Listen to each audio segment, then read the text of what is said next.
कम समय के सत्र और हंगामे से ओम बिरला चिंतित, कहा सदन की गरिमा बढ़ाने सब साथ आए। लोकसभा अध्यक्ष ओम बिरला ने कम समय के सत्र और सदन में हंगामे पर चिंता जाहिर की है। लोकसभा और राज्यसभा से लेकर विधानसभा एवं विधान परिषद तक सदन की बार बार स्थगित होने से इसकी कार्यवाही प्रभावित होती है। लोकसभा अध्यक्ष ने बिहार की राजधानी पटना में सोमवार को आयोजित 50वें पीठासीन पदाधिकारी सम्मेलन को संबोधित किया। इसमें बिरला ने कहा कि 1954 में सदनों को बार बार स्थगित होने से बचाना एक चुनौती का काम था। यह आज भी एक चुनौती ही बना हुआ है।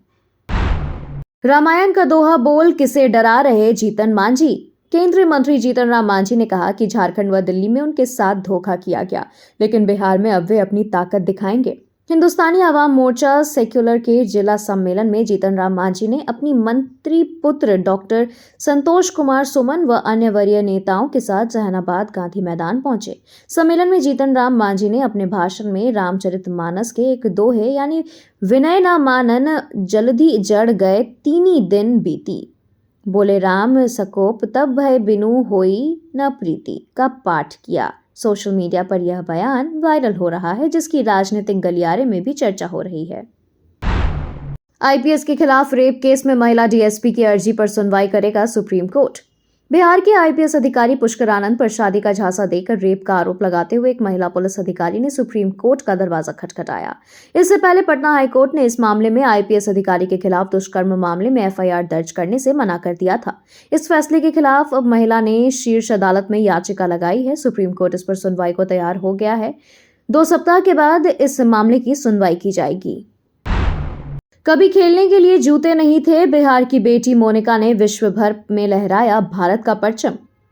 केला कलाई और अपराध के कारण सुर्खियों में रहने वाले बिहार के नवगछिया के दियारा की बेटियों ने भी अपने कारनामे से बिहार ही नहीं बल्कि भारतवर्ष का गौरव पूरी दुनिया में स्थापित कर दिया है। इस बेटी ने यह साबित कर दिया कि नवगछिया में प्रतिभाओं की कमी नहीं है। दिल्ली में 13 से 19 जनवरी 2025 तक चले खो खो वर्ल्ड प्रतियोगिता में मोनिका कुमारी ने फाइनल में शानदार प्रदर्शन कर नेपाल को हराकर गोल्ड मेडल जीता है। एक समय ऐसा भी था जब मोनिका के पास खेलने के लिए जूते का इंतजाम भी नहीं था। बिहार के इस बड़े मेडिकल कॉलेज में बंद होने लगी सर्जरी यूनिट। बिहार के भागलपुर स्थित Jawaharlal Nehru medical college and hospital में अब ऑपरेशन का संकट खड़ा होने लगा है। बेहोशी के डॉक्टरों की इस कदर कमी हो गई है कि अस्पताल के विभिन्न विभागों में होने वाले ऑपरेशन के दिनों की संख्या में कटौती की जाने लगी है। हालांकि अस्पताल प्रशासन इस स्थिति से जल्द ही निपटने की उम्मीद जताई है और इस मामले को स्वास्थ्य विभाग के आला अधिकारियों के समक्ष रखने का निर्णय लिया है। राहुल गांधी बचकानी बातें बोल रहे, जीतन राम मांझी का बड़ा बयान। नरेंद्र मोदी सरकार के एमएसएमई मंत्री और हिंदुस्तानी आवाम मोर्चा के सुप्रीमो जीतन राम मांझी ने कांग्रेस सांसद सह लोकसभा में नेता प्रतिपक्ष राहुल गांधी पर बिहार की जातीय सर्वे को फेक बताने पर बड़ा हमला किया है। उन्होंने कहा कि जातीय जनगणना को लेकर राहुल गांधी बचकानी बातें बोल रहे हैं। बिहार में जातीय जनगणना का जब डेटा पेश किया गया था तब उसको फर्जी करार देना बेवकूफी है। उन्होंने सवालिया लहजे में कहा कि किस रूप में फर्जी मानते हैं। अपराधों की जानकारी दिए बिना ही चले गए, बिहार में 11 पुलिस वालों पर एफआईआर। बिहार में एसपी के फरमान पर 11 पुलिस वालों पर केस दर्ज किया गया है। मामला गोपालगंज जिले के कुचाय कोर्ट का है, जहां स्थानीय थाने में एसपी के आदेश पर 11 पुलिस पदाधिकारियों के खिलाफ प्राथमिकी दर्ज की गई है।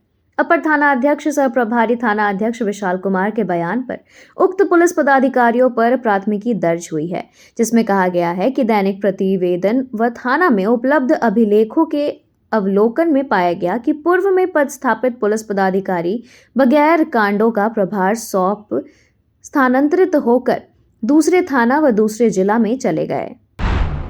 आयुष्मान कार्ड बनाने में बिहार देश में तीसरी स्थान पर, पहले और दूसरे नंबर पर है यह राज्य। आयुष्मान भारत प्रधानमंत्री जन आरोग्य योजना के तहत लाभार्थियों के लिए आयुष्मान कार्ड बनाने में बिहार देश भर में तीसरे स्थान पर है। आयुष्मान भारत के डैशबोर्ड के अनुसार बिहार में अब तक 3,67,48,77 आयुष्मान कार्ड बनाए गए हैं।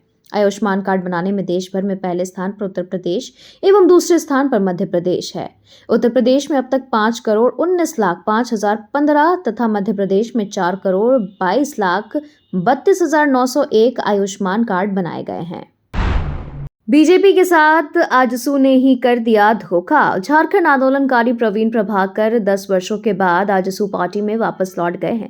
रविवार को पार्टी के हरमू स्थित कार्यालय में केंद्रीय अध्यक्ष सुदेश महतो ने पार्टी का पट्टा पहनाकर उन्हें पार्टी की सदस्यता दिलाई। बता दें कि प्रवीण वर्ष 2014 में आजसू को छोड़कर भाजपा में चले गए थे। पार्टी कार्यकर्ता प्रवीण प्रभाकर को मोरहाबादी स्थित आवास से मोटरसाइकिल जुलूस की शक्ल में केंद्रीय कार्यालय लेकर आया। इस मौके पर संताल परगना, पलामू तथा कोयलॉन्चल से भी कार्यकर्ता मिलन समारोह में भाग लेने पहुंचे। जमशेदपुर में पूर्व कांग्रेस नेता के भाई को गोलियों से भूना। झारखंड के जमशेदपुर में पूर्व कांग्रेस नेता के भाई की हत्या सनसनीखेज वारदात ने सबको हैरान कर दिया है। मानगो के गुरुद्वारा रोड में शनिवार रात 8 बजे कांग्रेस के पूर्व नेता जीतन सिंह के भाई और ट्रांसपोर्टर संतोष सिंह की गोली मारकर हत्या कर दी गई है। संतोष सिंह की मानगो बाजार में कपड़े की दुकान भी है, जिसे पैसे लेकर वे घर की तरफ स्कूटी से जा रहे थे। हत्या से पहले अपराधियों ने वहां की लाइट बंद करवा दी थी। Thank you so much for watching this video. Don't forget to like, comment, share, and subscribe.